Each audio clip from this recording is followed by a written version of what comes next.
welcome everyone to prepare your students for a summer of reading.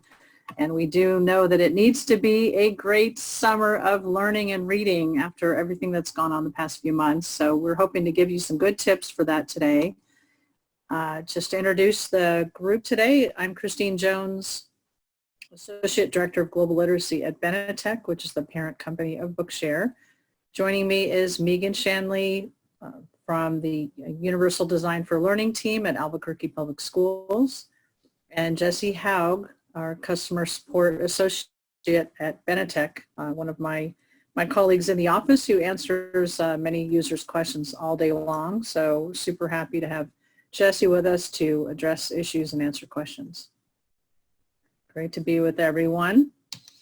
So this is what we're hoping to get through today. We're hoping to talk about how to easily and remotely assign books to students as they get ready to embark on their summer, how to share ready-made reading lists that Bookshare provides, how to create and share customized reading lists, how to assign books one at a time. So basically all the different ways you can provide books to students, and then how they will access them, how to give students independent access at home so that they can find and read even more books, and how to support students with limited or no internet access at home. And then we're going to give you a sneak peek of Bookshare's summer reading campaign, which you'll hear a lot more about in the next week or two. So pretty exciting stuff to cover today. So just briefly, Bookshare is an ebook library, and the goal is really to make reading easier for people with reading barriers such as dyslexia, blindness, and physical disabilities. They can read in ways that work better for them when they're reading with Bookshare, because they can listen to books read aloud if they're an auditory learner. They can also follow along with audio and highlighted text. So all 850,000 titles in Bookshare can be read with audio and text. They can read in large type and they can read in Braille. So lots of options for reading. As I mentioned, 850,000 titles, all available in multiple formats, including audio plus highlighted text. So it includes textbooks, books for both assigned and pleasure reading, books for what we would call upskilling, so learning new skills, which sometimes is a great time to do. Lots of how-to books, from cooking to coding to how to live an environmentally sustainable life to all kinds of amazing topics are found in Bookshare. And then memberships are free. Bookshare is free for all qualified U.S. students of any age, thanks to our funding from the Office of Special Education Programs at the U.S. Department of Ed. And members can really customize their reading experience on nearly any device. So really any device they're using for reading, we probably have a solution for, and they can customize that experience to make it work for them. So speaking of devices, Bookshare can be read on Chromebooks and computers using a free tool called Bookshare Web Reader. And that actually works in 3 different browsers, the Chrome browser, Safari, and the new Edge. The latest version of Edge also provides the support that reads books out loud and highlights the words on the screen. It's a free tool for all members. And that experience can be enhanced with extensions also available in all of those browsers, from TextHelp, one called Read and Write, or from Don Johnston, one called Snap and Read. Another tool that some of our members like to use is CaptiVoice. It's at captivoice.com. There's a free version and a paid version. You can log into Bookshare inside that application, import books into the application and read. They also have an iOS app, which you'll see there as well. Similarly, a free version and a paid version.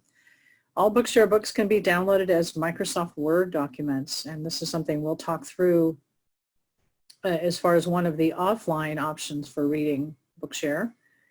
And then, of course, there are several different apps for the iPad and the iPhone, or Android tablets and Android phones. The 2 that we most often recommend are Dolphin Easy Reader, which is free, and Voice Dream Reader, which has a cost associated, but I believe it's on sale right now. So I think it's $5 cheaper than usual right now. So we definitely encourage you to check that one out as well. Both of those tools offer a lot of great customization features and a really wonderful and rich reading experience for students. So we recommend those. I'll just give you the sneak peek right now of our summer reading campaign. It's going to be called All In Together. And it's a summer readathon, and we have a goal to have 200,000 books read this summer. And we're going to be doing some promotion about this in the next week or two.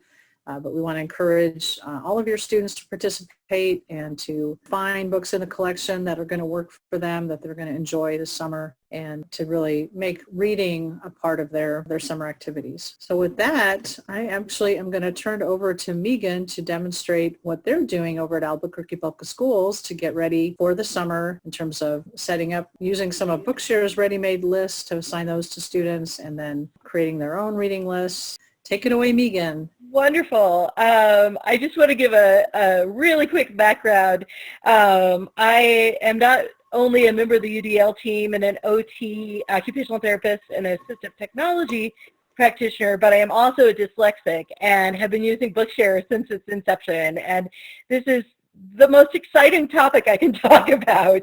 I use Bookshare on a daily basis as well as my kids. So, and a lot of these reading lists really make it easy to put out a large amount of recommended reading for your kiddos over the summer.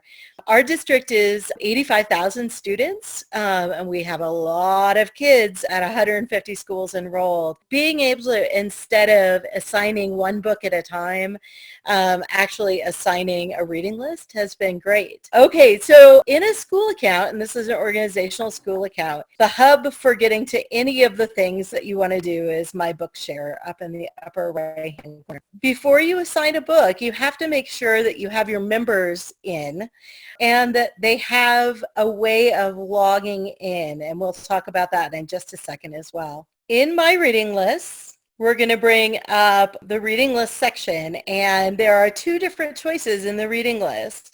One of them I absolutely love, which is subscribing to a list that's already made. And there are some really amazing already made lists. And we have some favorites in our district that we recommend to our teachers. And so if I press the little subscribe guy here, it says subscribe to shared reading lists, I can search for one of my favorites. So I'm going to look for the New York Times bestseller list for children. And you'll see a whole bunch of really great ones came up. These all have books on them, like this Caldecott winner one has 198 books on it. And 2,500 kids are sharing this list right now. You can also see Bunnicula, one of my childhood favorites. I'm going to choose the ALA award winner right here and say subscribe. Now what that means is that it's allowing me to bring that into my school account and then assign it to students. And in just a second, we're going to see that subscribed list of 56 titles. There it is. ALA list. Awesome. So here we've got 56 titles here, and it's wonderful. We can assign all 56 titles at the same time. There's a lot of really good books on this list. But what we see at the top here, there's no assigned members yet. So we always have to remember to not only subscribe to a list, but to actually add our kids that we want to see that list. And you can assign it to all of the members in your organization or just a few. Like say you have a second grade class and you have 4 kids that use Bookshare. So I have Sarah and Dan here and Huckleberry Finn, and they're all going to want this book, and I can say add selected members. Now when Sarah or Dan or Huckleberry sign in, they have access to all 56 titles, and they can click on that and just have it read to them. So can you talk a little bit about the list that your district prefers to use, what you guys are doing this summer? As far as, lists that you would prefer to share with students. Definitely. So these are the 5 that we actually recommended to our teachers for different grade levels. They're kind of our favorites. So there's the New York Times bestsellers for children is a really wonderful, rich list. The high interest books for young readers I love for both elementary and middle school.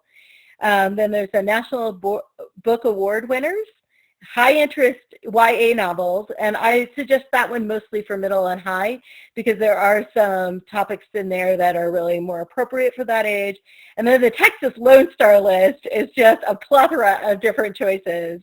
Really a great selection across the board. Awesome. Thank you. That's super helpful. And can you just go to the browse button at the top of the site and show how they can browse through these reading lists?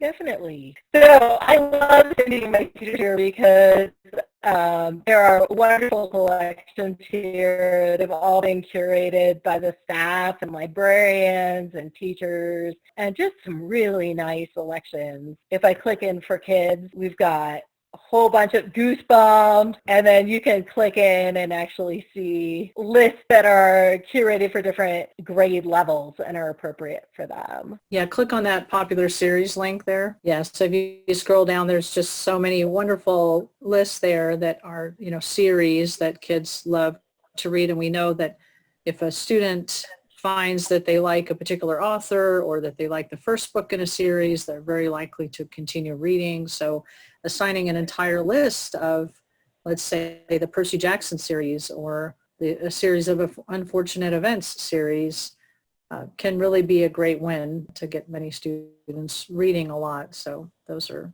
all in there for you. And if you go back up and then click on For Teachers, the green button there. So there are leveled readers, a variety of leveled readers, including the Lexile collections that you'll see to the left there, as well as Accelerated Reader. There's some Fountas and Pinnell leveled reader sets in there. So again, you can assign books to students at their reading level, an entire list of books that are going to be right at their reading level. So that's a very valuable way to do it too. Yeah, I find that if we give kids choice, they really start engaging with the website much, much more. When they have to request each book individually from the teacher, it becomes difficult for them to use, and oftentimes they just give up. So we try to encourage them to either have individualized accounts where they've got full access with their parents' supervision, or give them lots of choices. Absolutely. Why don't you talk a little bit about creating a custom reading list for a student? Great. So back at my Bookshare, which is our home base again, I can go to reading lists.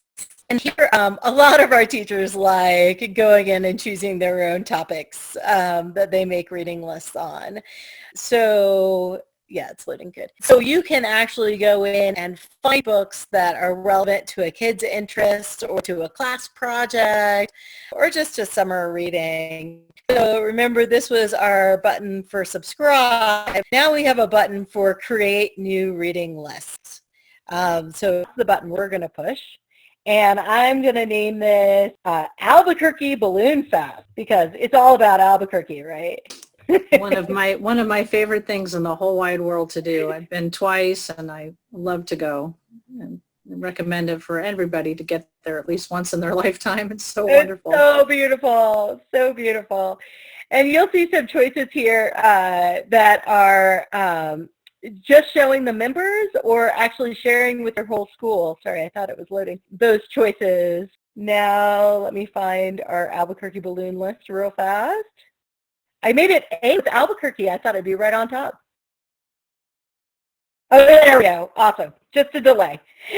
So I've got an Albuquerque Balloon Fest list, but I have no assigned members yet, and I have no titles. So first I'm going to go into the title section, just that underlined title area right there. And very easily I can add books. As soon as it comes up, I'm going to search for, hot air balloons.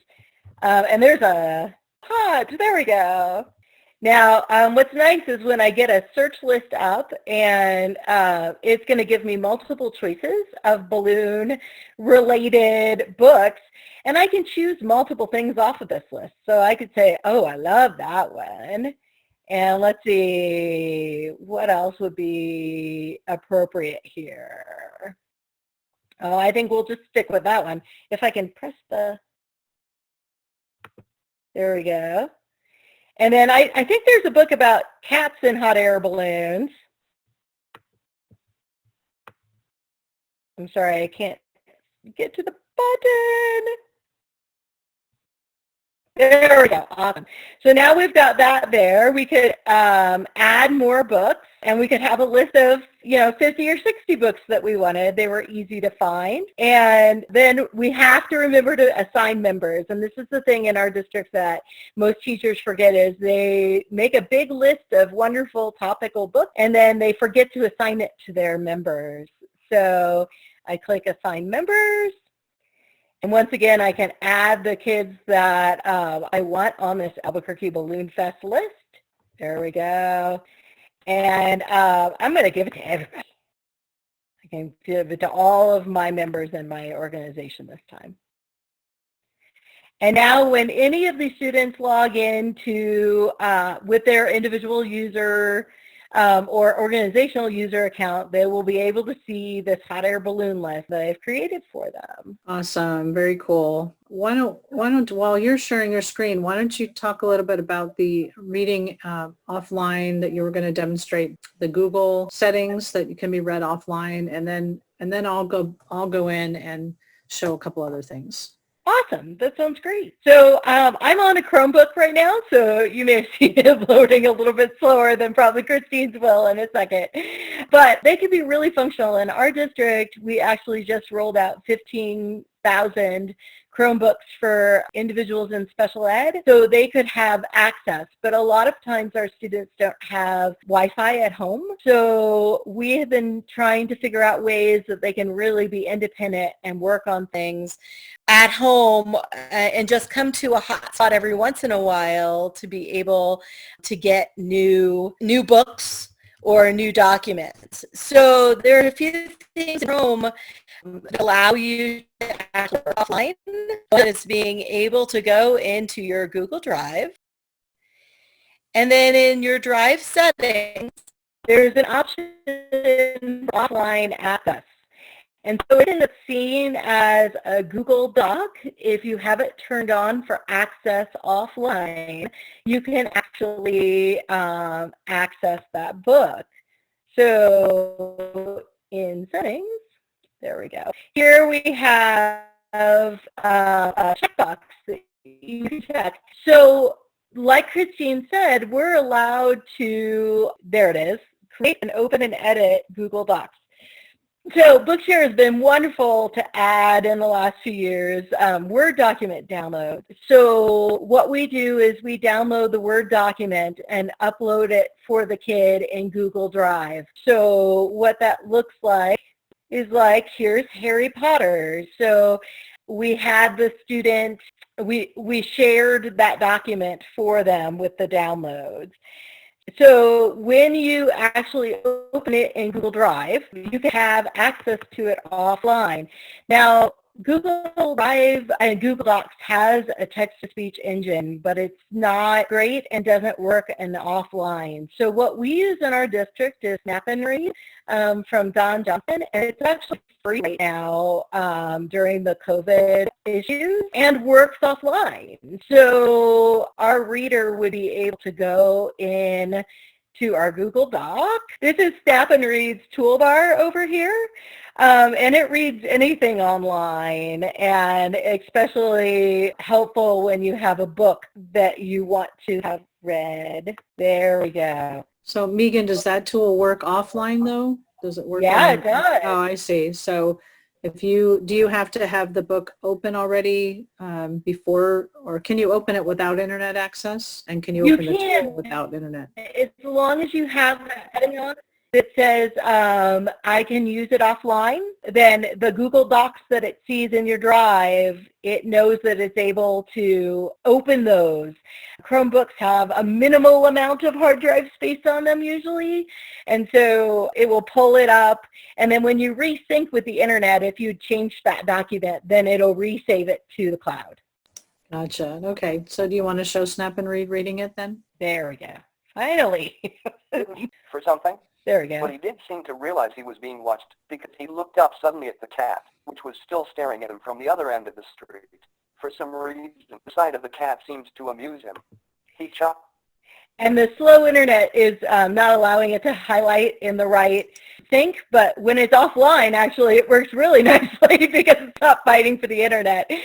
So it'll highlight the words, word to word, as it's reading out loud.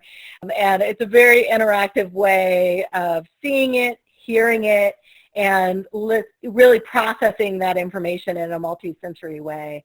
It seems to be a really helpful way for our kids to do it. Hey, Megan, do you know if the Read and Write extension also works offline? I have not been able to get it to work offline. Okay, so, but you know for sure that Snap and Read does. Yeah, as long as the kid is signed into their account before they go offline, then they're good. That's the only time that they need to get that. Then the functions that actually work are the speakers, some of the reading guides, some of the more sophisticated things like Scan to Read don't work, but you don't need them just for reading. Cool. Okay, awesome. Thank you. That's great. Yay. Oh, it's a great option. Okay, all right. So let me go ahead and get into the Bookshare website, and I will show a couple things as well. Let me first show the student experience, and then I'll show how to make sure the students can do what I'm demonstrating here. So I'm going to log in as a student. This is a demonstration student I actually added to my organizational demonstration account yesterday. So I've logged in as the student, and then when the student logs in, any reading lists that had been assigned to the student will appear here. So I have one list here, Accelerated Reader Middle Grade Collection. So when this student gets into a book list, they have a couple different options. One is this Read Now option here, and they can, this opens it up in a web browser, as I talked about before, and I'm in Chrome, so I'll demonstrate that in a second. That they can also download the book in any of these formats, including Word, and they can do that on their end, or a teacher can download the Word document for them and then send it to them on either send it to them via email, or if they have a machine that actually has a USB port, they can put it on a USB drive and send the USB drive to the student, or as Megan said, if they have the opportunity to upload it to a student's Google Drive, then that's great too. So they can either the teacher or the student can download the book in Word. They can also download an EPUB, which is the format that's used on the Books app. That's another app that reads Bookshare books. It's formerly called iBooks on the iOS, on the iPads, and then I think it was MacBooks. I'm not sure if it used to be called MacBooks and now it's called Books, but in any case, it's a built-in application that comes on Mac computers that reads books, and that works very nicely as well. So the student can download in any of these formats, or they can just select the Read Now button. So, well, actually, I'll open Wonder. It's always one of my faves. And so it takes a minute or two to package. So I just selected that Read Now button. Then they can have it play out loud, which click the play button. How I Came to Life. I like when Mom tells this story because it makes me laugh so much. Okay, so they just click Read Now, the book opens up in the browser, and they can start reading. And that was just with the text-to-speech voice that's built into my device. But another option is to use the Read and Write tool. It sounds like it doesn't work offline, but for students who do have internet access, this is a really nice option. And there is a free trial of it, but even after the free trial ends, the piece that I'm going to show you is still available in the toolbar. So we recommend this. It's the Hover Speech tool. You could use that or just the regular select some text and hit the play button. But I like the Hover Speech.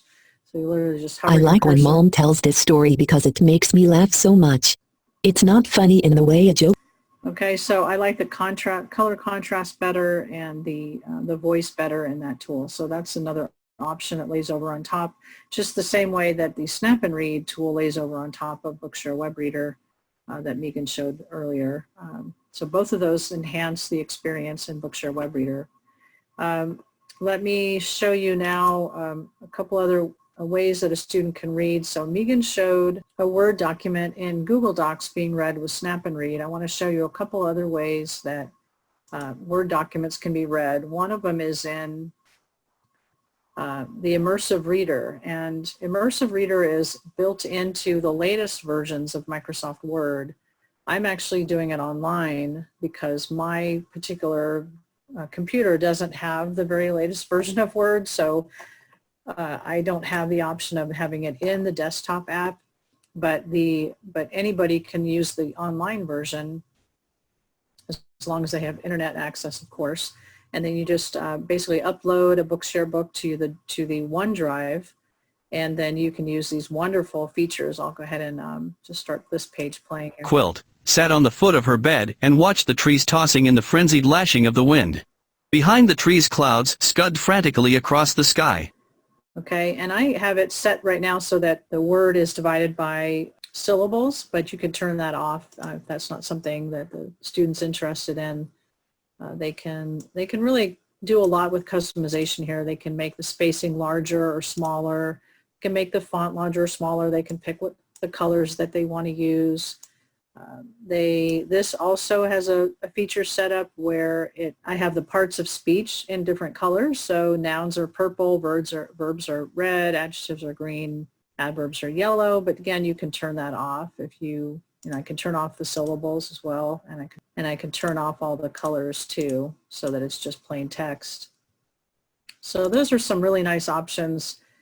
So this again is Immersive Reader, which is available in a lot of desktop versions of Word, but if not, it's definitely available in the online version of Word. Another offline option though is just the regular Word document opened up in regular Microsoft Word. And if they don't have the version that includes the Immersive Reader, they do at least have an option to use the Speak tool. And I'm going to show it up here. It's at the top of my toolbar. It's a little like a little message bubble with a play button. That's the Speak icon. And if, to add that, you just go to your little drop-down menu, and then to customize, it's for customizing your quick access toolbar.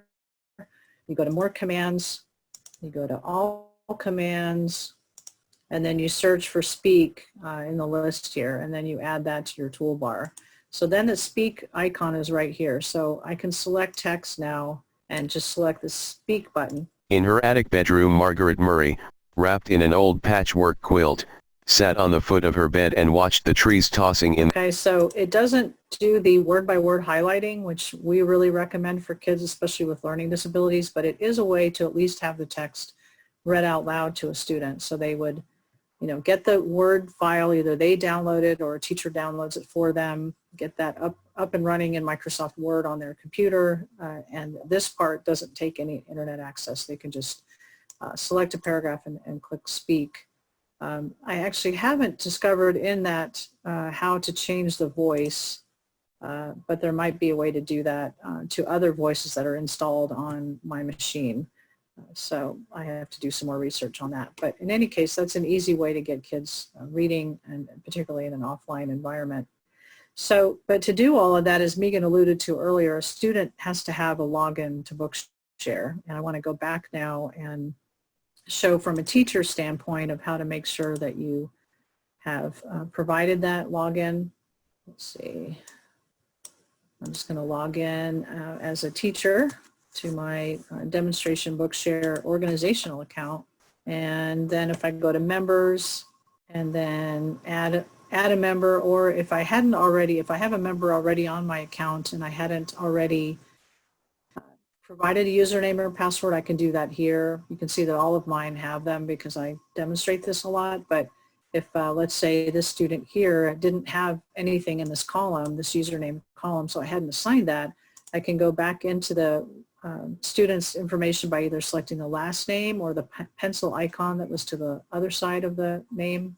And then I can go in here, and you can see this one already has a username, but if the student didn't, this box would be blank, and there would be a blank box here for setting a password. So you can just type those in. The username can be anything. It can be a student ID. It can be an email address. In fact, if the goal is to help the student get a full individual membership in Bookshare that allows independent access to the entire collection, it's not a bad idea to use an email address as a username, because they're going to have to use an email address later to convert to the full membership. So it could be a student's email or a parent email. So you can definitely check that out there. The other thing I wanted to point out is this is where, when you go into the student information, you can see what reading lists they've been assigned to. So let's say you created a reading list, but your student is saying that they can't access it. You can go into the student information and you can make sure that they do have access to it, or maybe like Megan pointed out, you created the list, but you forgot to assign it to students. So you can always check that here.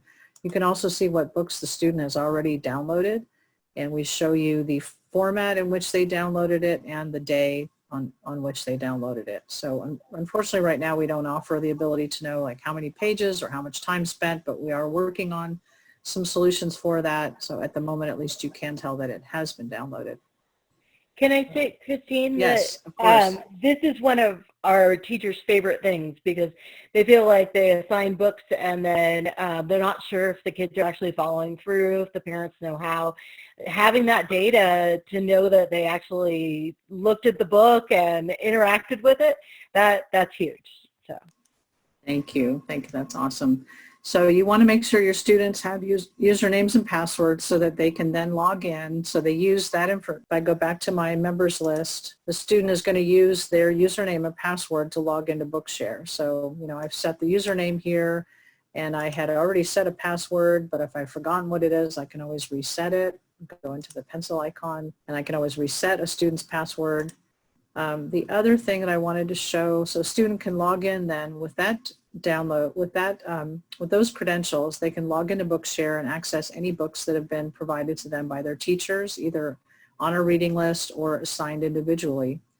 However, what we recommend is when a student is more comfortable with Bookshare and ready to launch in to Bookshare, we recommend that they get a full individual membership. And the way that that's easy to do right now with the kids at home with their parents is when they're in their My Bookshare page, they can click on this button that says Read More for free, and that will take them to a sign-up page.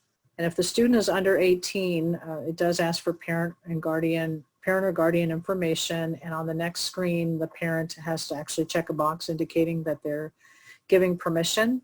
And so we want to make sure that a parent is aware that a student is about to get access to a very vast collection of titles. So just kind of a safety feature there.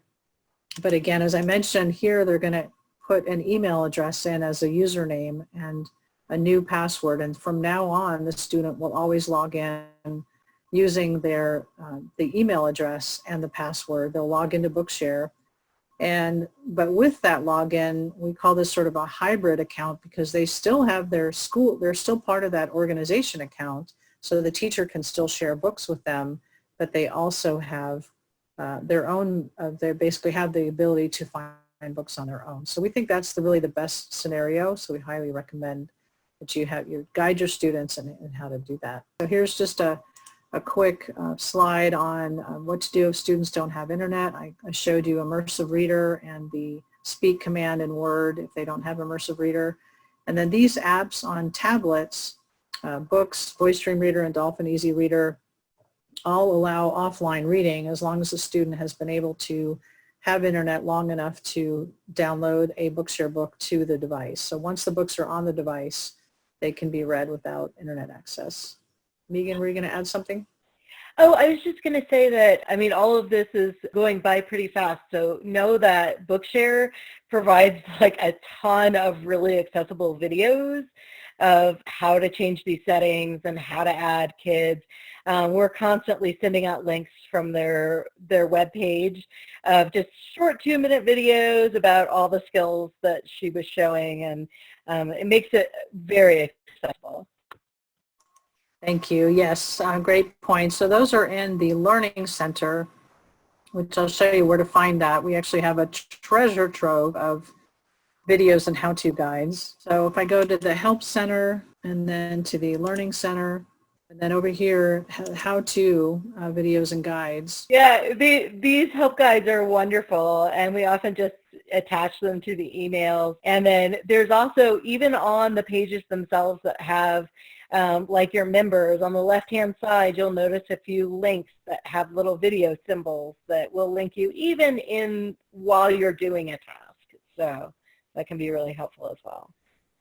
Yes, thank you, Megan. Thank you for mentioning that. Yeah, so on the members list, as Megan mentioned, there's some videos here that show you how to add a member, adding several members, how to add an individual membership. So lots of videos scattered throughout the site to help you, to guide you in completing these tasks. So very good. So So let's jump into some questions.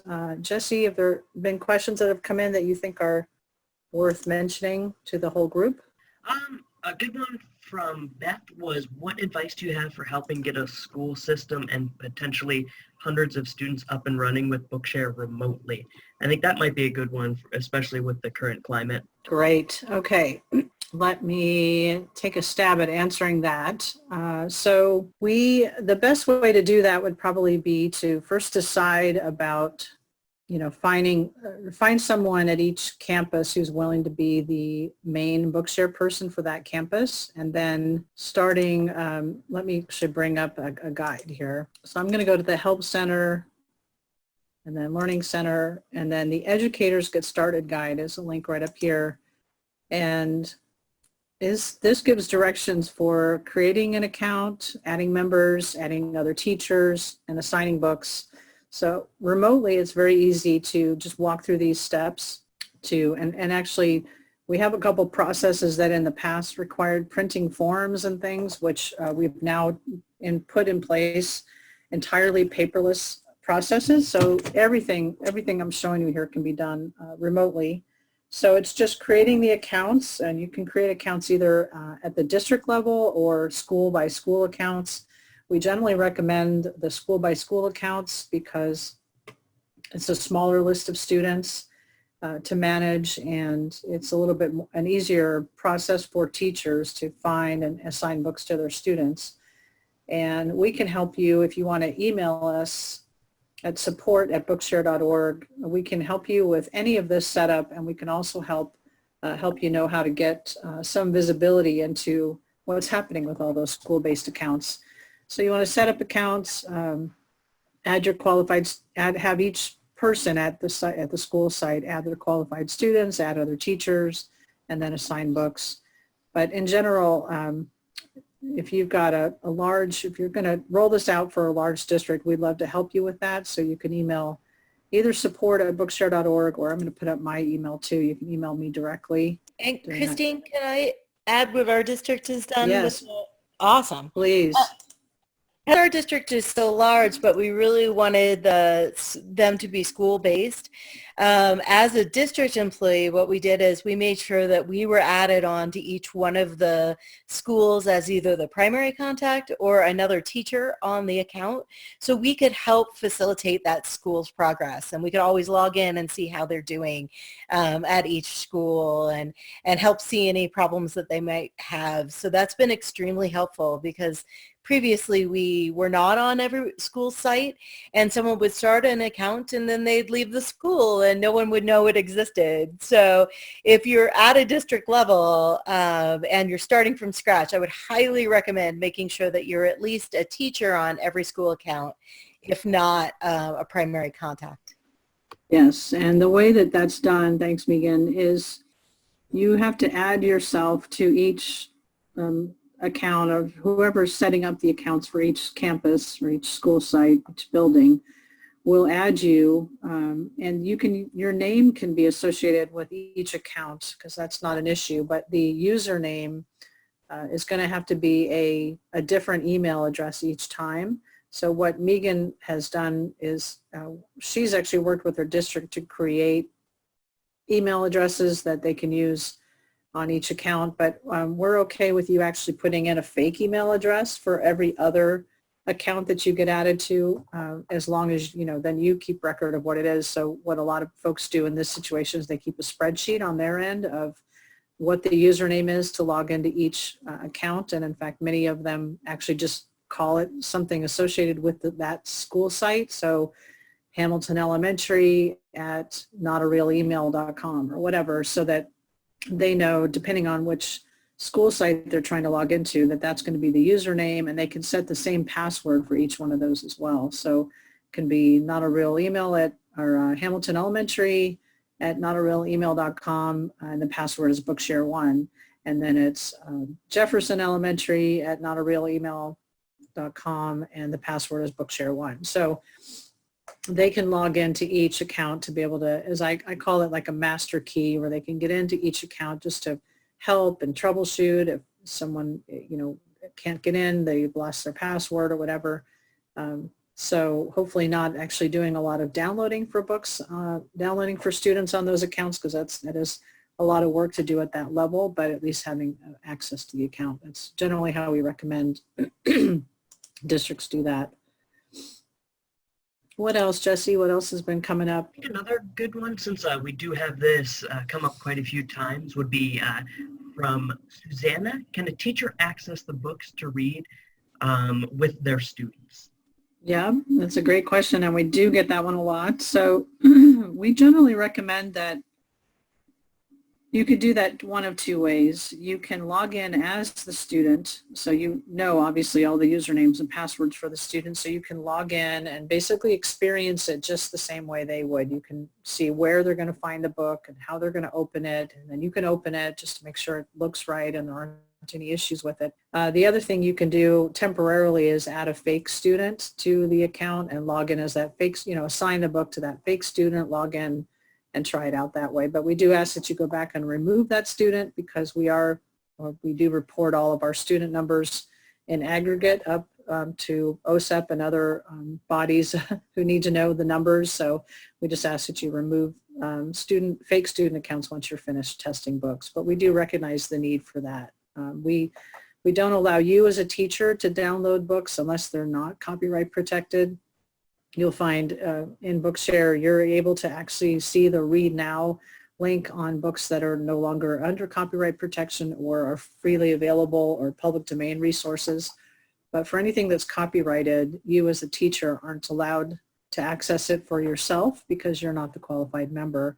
But again, we understand the need to sort of preview books, and that's how we recommend that you do that. Jesse, what else? Yeah, I've got another good one from Lisa here. And I'm also curious for this one as well. What's the best way to promote Bookshare to parents? Thanks for giving us a chance to talk about that.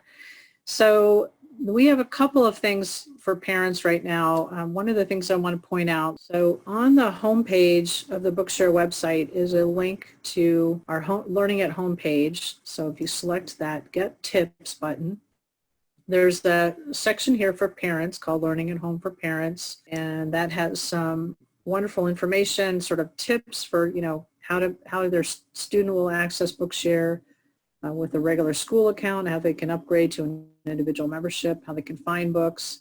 There's also a parent shortcut guide here that we highly recommend that is, they can print out and have easy access to, that goes over a lot of the same information, but also has links. In fact, without even printing it out, just opening it up, it has links to help center resources that show them how to do these various things. So that's a wonderful guide that we highly recommend. The other thing that we recommend is that parents and teachers sign up for email newsletters. So that's up here, sign up for updates. And then the other thing that we have for parents is in the Help Center. And then we're going to the how-to videos and guides page. I'll say all that fast. So here there's a parent letter. It's a Word document, so it can be modified, so teachers can show that. Let me go ahead so I've downloaded that parent letter, and now I'm going to open it in the Word document. So you can see here it just says, it's part of our effort to provide your child with instructional materials. We're writing to make sure you know about Bookshare.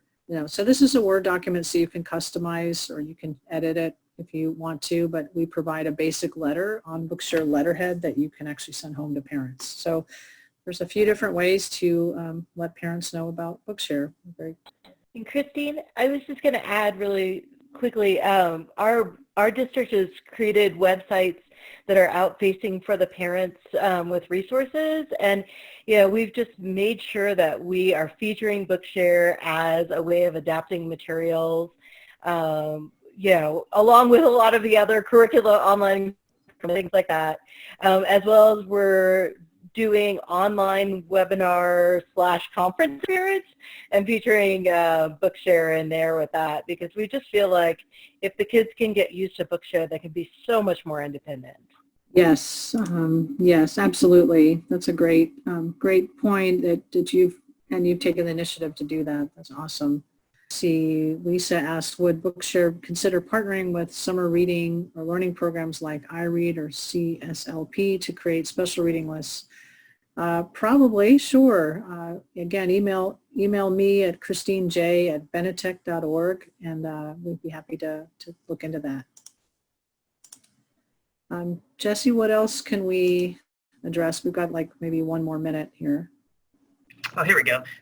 Can teachers sponsors share reading lists with other teachers or sponsors who have access to Bookshare and aren't part of their district? Currently, we don't have a way to share a list from one organization to another, or one organization account to another. If teachers are on the same organization account in Bookshare, though, we actually make that very easy. So if I pull up, let's say, this 39 clues list, I can see that right now I'm the only teacher on there, but I can add other sponsors to the list. So I can, say, hey, fellow teachers, please check out this this list of books that you might want to share with your kids. So I've just added the other teachers in my organization account to a reading list. But as far as teachers who are not on my same account, the only other thing we could possibly help you with that on our end, we'd have to create the list as a publicly available list, one of those ones that's available in the browse or the subscribe list, and then that's how it could be shared. So again, you can email me at christinej@benetech.org, and we can see if we can help you out with that. Great question. All right, well, I think we are out of time, so I thank you everyone for joining, and thanks Megan for helping us out today and sharing some great tips that your district is using, and Jesse, thank you for being with us to answer questions. And thank you guys. Yeah, and thanks to all of you who've joined, and please watch for more information about our summer reading campaign that will be starting in the next week or two, and we hope that it'll help you get your students motivated to do a lot of reading and learning this summer. So thanks everyone, and have a great rest of your Friday and a great rest of your school year.